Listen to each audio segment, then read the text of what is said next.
I am Tom Hamm. I am a member of Newcastle Monthly Meeting in Indiana Yearly Meeting. Here at Earlham, I am a professor of history and also the college archivist and curator of the Friends Collection. And I've been here at Earlham since 1987, so I'm in my 24th year as a member of the Earlham faculty. To describe Earlham as a Quaker institution is to talk both about past history and current identity. When we opened as Friends Boarding School in 1847, we were established to supply a guarded religious education for the children of Friends. That was at a time when Quakers in the Ohio Valley still saw themselves very much called to be separate from the larger world.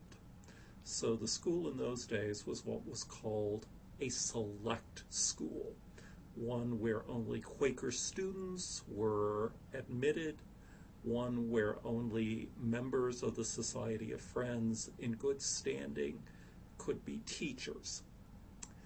At the same time, though, Friends in this part of the country and in the East as well were becoming increasingly drawn into the concerns of the larger society. They were supporting the anti-slavery movement. They were supporting the women's rights movement. They were concerned about the rights of Native Americans, of mentally ill people, of prisoners. And those two strains, how to remain a distinctively, in the 19th century, what Friends would have said, a peculiarly Quaker school, but at the same time engaging with and trying to have an effect for the better on the larger society, the larger world, have been pretty much constants for us. We've done it different ways in different times. You would have seen it in the late 19th century when, for example, Earlham discussed the desirability of offering instruction on scientific temperance as part of the curriculum.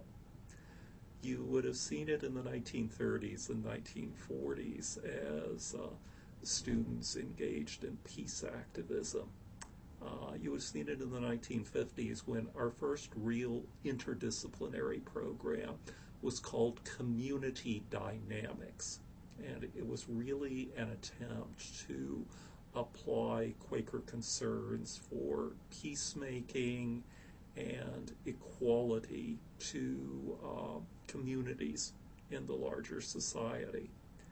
And I think that those sorts of concerns for improving the world, for ethics, for trying to appeal to the light within every person, still inform, underlay most of the teaching, most of what we still do on the Earlham campus 163 years after we were founded.